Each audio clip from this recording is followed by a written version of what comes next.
Yo, what's up, everyone? This is Incognito representing SA Hip Hop Reloaded. We're live from Braamfontein.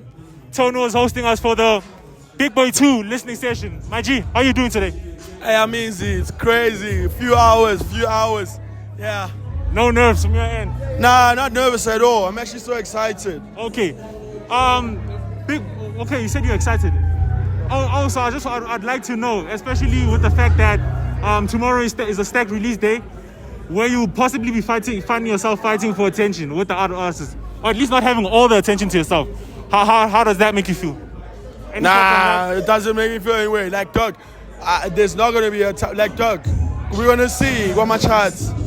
Now that I think about it, Red October was dropped under the same circumstances. Yeah, same thing. So it's nothing new to me, really. Okay. So yeah.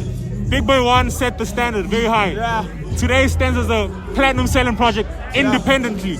And as we speak, it's currently charting. Yeah. You know, is there any pressure on Tony during the creation of the sequel?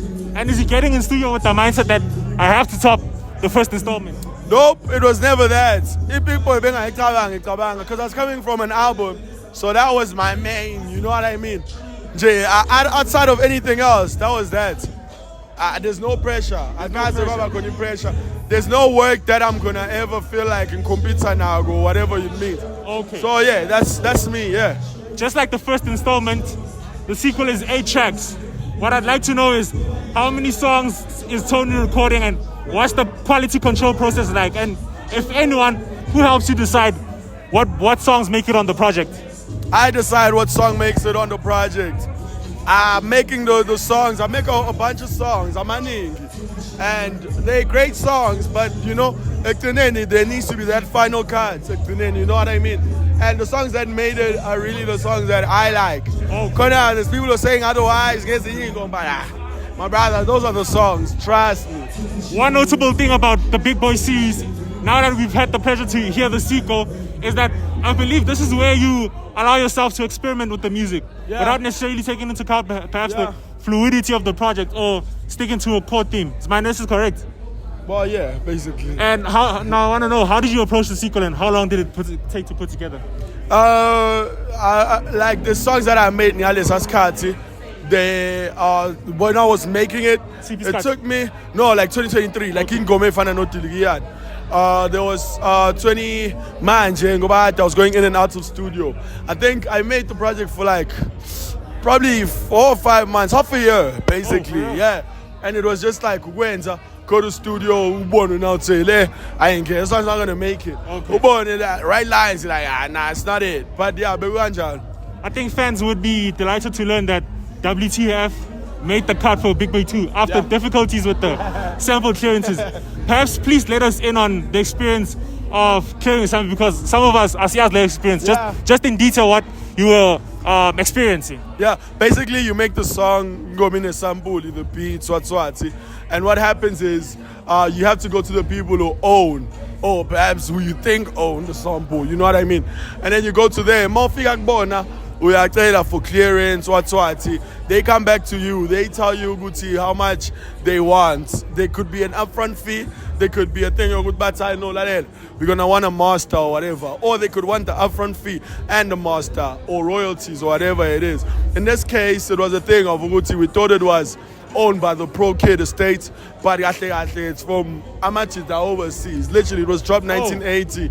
But it's John Peel's session or something like that. Now you sample it. So yeah. Also, I'd like to know, I don't know if you know, do they take into account Uguti? How does the song sound? Do they take into account how the song sounds in what terms? Like, do they perceive it, if it's a fine enough song, are you paying enough respect to the sample? Yeah, they really do, They really do, yeah. So for this one, it's very vulgar, what?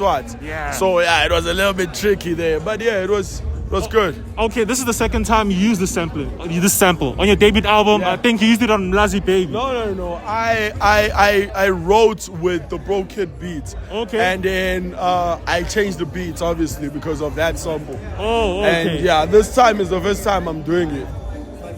Now, could you just tell me if you can, what fascinates you about the the beat, perhaps? Because this is the second time you use it. Besides with that one, you flipped it. Yeah, nah, but we logo. It's like, yeah, we're just making music, dog. And whatever I feel fits, it really does fit. So, yeah. Okay, my dog, I've lost three questions. I know that Umlazi Baby, as you said, was born during high school. Yeah. And please tell me, how does WTF come to be? Perhaps also let us in on the newfound partnership you have with Audio Sims. How does that come about? Because it seems like he's now your go-to producer. Yeah. Pretoria, we out Namachita, it's crazy. We out checking the session in 333, we go to a checkers, come up with the song, basically the chorus. I'm like, yeah, actually, let me look. I had that feel freshers that day, so I just stayed behind. Sunday, Natal, checkers, what. And then, literally, the week after, I was performing a drama. I performed that song. It was so crazy. You know, to witness it, yeah. So, yeah, it's crazy, yeah. How does the link up with Sims happen? The link up with Sims was at Tegwini, so it was...